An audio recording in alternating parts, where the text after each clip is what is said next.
deadlock, ketika ada jalan buntu, nggak bisa.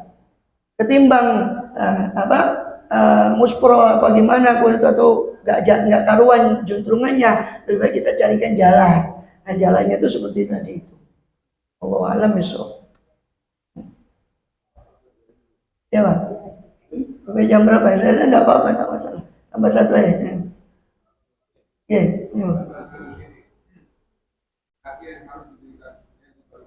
Ya. Oh ya. Ya.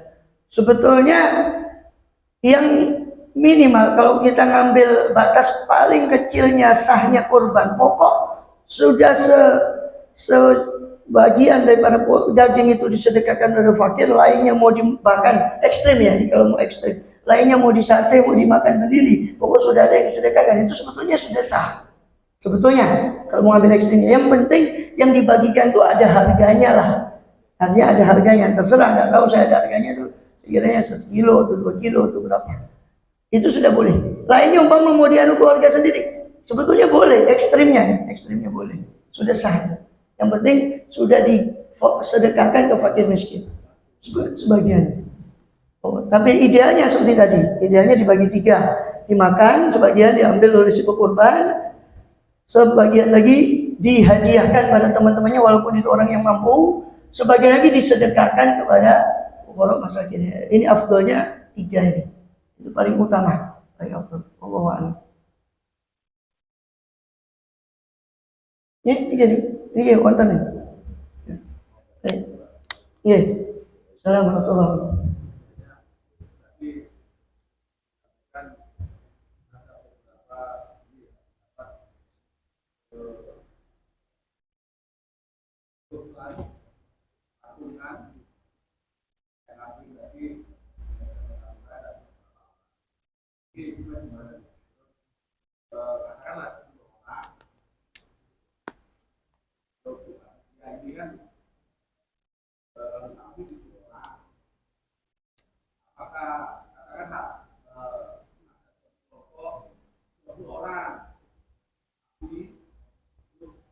Ya, itu tadi kan saya sudah bahas bahwa kambing itu meskipun mengikuti pendapat Hambali umpama yang membolehkan satu, itu syaratnya harus satu keluarga, bukan orang-orang terpisah. Satu keluarga, si kepala keluarga ngambil kambing.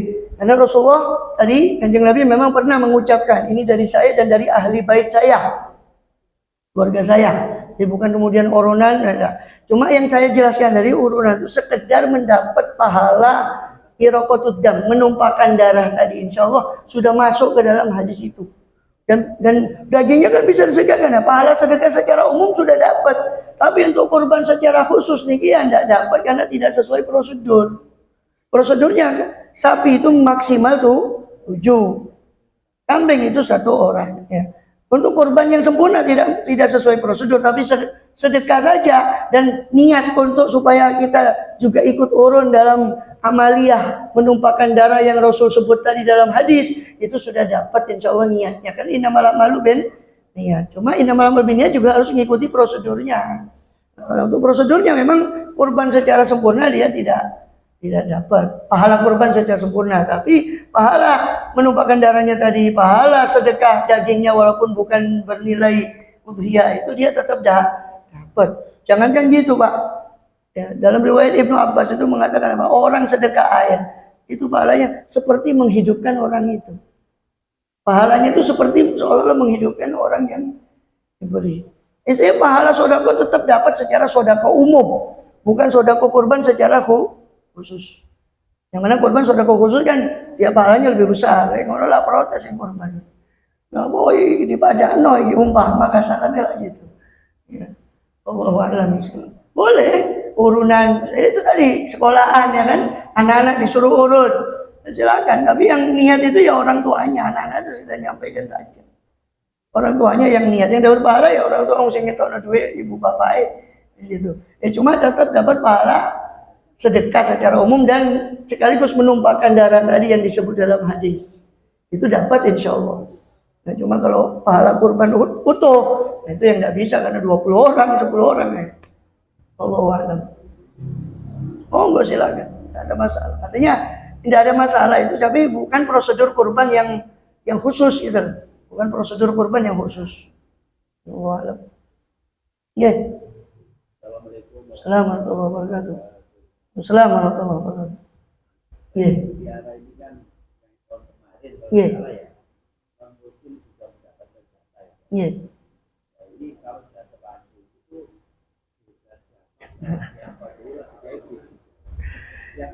Ya.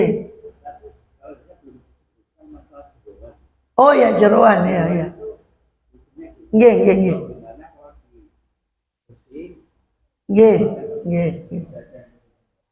Ya.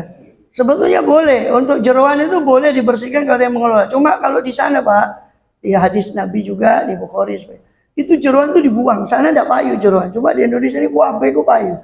Dapat macam-macam. Nah, di payu loh. Kalau sekil masih Pak, di sana Nabi itu suka. Rasulullah SAW itu suka, terutama kaki kambing yang di depan. Itu beliau sangat suka. Itu beliau, kesukaan beliau itu dirok itu yang di depan itu. Kaki yang di depan, bukan yang di belakang, yang di depan. Itu kesukaan Kanjeng Nabi SAW. Kalau jeroan itu tidak, di sana itu dibuang. Terus poin yang perlu diperhatikan tentang jeroan ini, begini Pak. Kan tadi saya jelaskan nyambung sama pertanyaan paling minimal itu berapa yang dikatakan disedekahkan. Niki lek sing disedekahkan itu harus berupa kambing, daging. Tidak boleh kan kita umpama nyembelih satu kambing. Niatnya mayoran makan sekeluarga, boleh asal dapat pahala kurban. Kalau disedekahkan yang punya nilai lah, yang punya harga sekilo 2 kilo, itu yang disedekahkan tuh harus berupa daging. Jeroannya tidak bisa.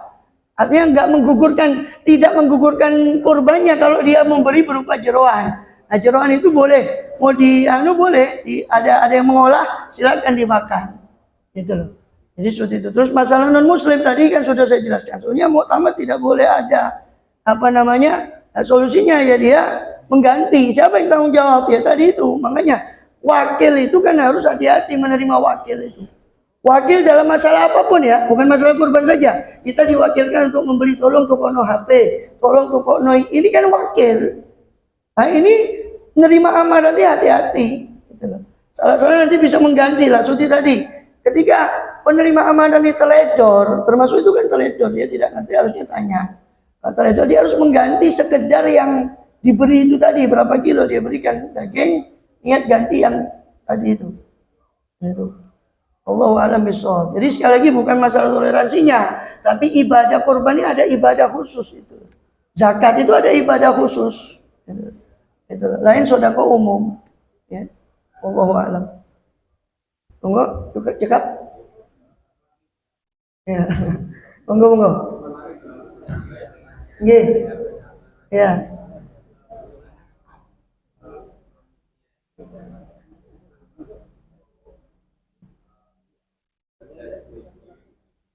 Oh, mendapatkan jatah untuk ya.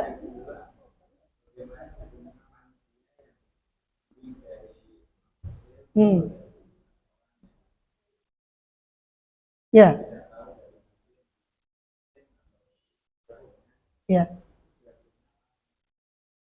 Ya. Ya. Oh, enggak. Ya. Kalau non muslim itu maksud saya untuk yang non muslim tadi boleh dicampur untuk sedekah. Ya. Itu untuk bahkan kalau dari non muslim atau dari beberapa rombongan orang yang tidak memenuhi prosedur kurban, ini dua-duanya cuma jatuhnya pemberian biasa. Nah, kalau pemberian biasa itu malah lebih leluasa dibagikan, mau muslim ambil. Nah, cuma saya kasih solusi mengingat di beberapa perumahan itu non muslim juga dikasih. Nah, daripada ngambil jatah kurbannya para pekurban, itu diambil yang untuk pembagian non muslim itu dari sini gitu. Nah, atau ada pabrik, lebih baik diambil dari yang ini. Nah, ini boleh kasihkan non muslim karena bukan kurban murni, gitu. Bukan kurban murni ini loh. Nah, saya ini memberi, adapun memberikan itu kepada siapa saja boleh sebetulnya karena tidak memenuhi prosedur kurban. Ketika tidak memenuhi prosedur kurban, jatuhnya dia itu sedekah biasa, pemberian biasalah. Kalau pemberian biasa tentunya lebih leluasa untuk bagi. Nah, panitia boleh ambil, boleh ngambil dari situ. intinya kuncinya satu. Untuk panitia kan tadi sudah saya kasih kuncinya satu. Di awal itu harus ada penyerahan. Saya izinkan kepada panitia untuk mengambil. Mau itu kurban atau bukan kurban yang tidak mengikuti prosedur tadi juga harus jelas. Ini panitia, saya serahkan kambing ini dari kelompok ini untuk menyediakan sembelih. Ya, sembelih dan bagikan dan boleh panitia mengambil. Jadi ada izin. Jadi intinya orang si penerima wakil dalam bahasa apa aja ya. Karena perwakilan ini bukan hanya masalah kurban. Saya minta tolong belikan HP. Ini juga wakil. Jadi dalam masalah apapun namanya perwakilan, si wakil ini harus bertindak sesuai dengan arahan yang memberi wakil. Si pemberi wakil tidak mengatakan, tidak membolehkan, dia tidak boleh ngambil. Gitu. Nah, jadi kuncinya itu di awal. Ketika berserah terima tadi harus ada pembolehan. Jadi silakan panitia mengambil bagian dari situ. Gitu.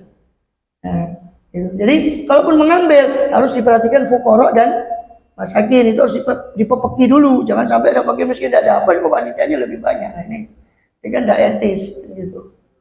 Ya, wallahu a'lam. Kalau sudah cukup silakan, berlebih silakan mau ngambil 2-3 kilo silakan. Kalau sudah yang daerah situ sudah fakir, terutama fakir miskinnya, karena poinnya walaupun boleh pada orang mampu, poinnya di fakir miskin ini titik beratnya. Allahu a'lam. Ini punten malih. Kenapa? Oh nggih, monggo. Nggih.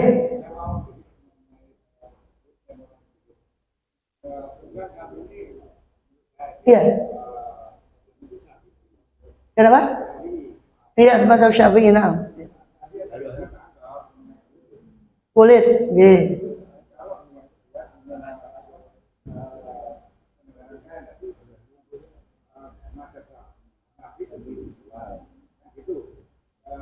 Nggih.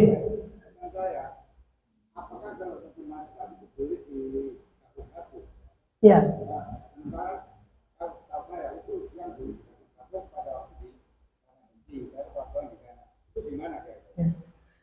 Begini Pak ya, dalam masalah bagaimana kita taklid kepada mazhab lain.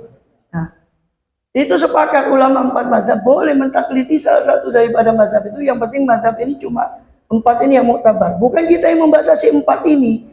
Kenapa kok 4 ini? Karena secara silsilah keilmuan yang bisa dipertanggungjawabkan sampai sekarang dengan kitabnya para ulamanya, kita mengambil dari fulan itu cuma 4 ini. Lain-lain mazhab itu nggak bisa dipertanggungjawabkan keasliannya karena pewarisnya apa itu. Jadi yang 4 ini bukan kita yang membatasi. Memang ya kalau mau dibilang bahasa fatal, bahasa ekstrimnya seleksi alam, monggo lah seleksi alam. Jadi sebetulnya mazhab itu banyak Pak. Zaman ini 4 orang mazhab ini banyak mazhab itu Pak, sampai 10 ada. Ada Ishaq bin Rahawayh, cuma tidak sampai ke kita. Itu pertama yang perlu diketahui. Kemudian tadi sudah saya singgung, sebetulnya sudah saya jawab di awal tadi. Yang tidak boleh itu melakukan satu perbuatan yang menurut semua mazhab itu tidak sah. Kan tadi masih ingat tadi ya, saya contohkan zakat dengan uang. Itu tidak boleh dalam mazhab Syafi'i. Harus dengan beras atau makanan sekitar. Kebetulan makanan pokok kita beras. Yang lain dia harus dengan makanan pokoknya di sekitarnya, itu mazhab Syafi'i. Hanafi membolehkan dengan uang, tapi menurut mazhab Hanafi takaran zakat fitrah itu harus dengan gandum. Nah, gandum harganya lebih mahal. Kalau tidak keliru saya keruskan tuh bisa sampai kalau dengan uang, kalau ikut gandum ya, atau ikut kurma salah satu, itu bisa sampai lebih dari 100.000, bisa 200.000. Harusnya lah. Nah, ada orang mengeluarkan zakat dengan uang, tapi dia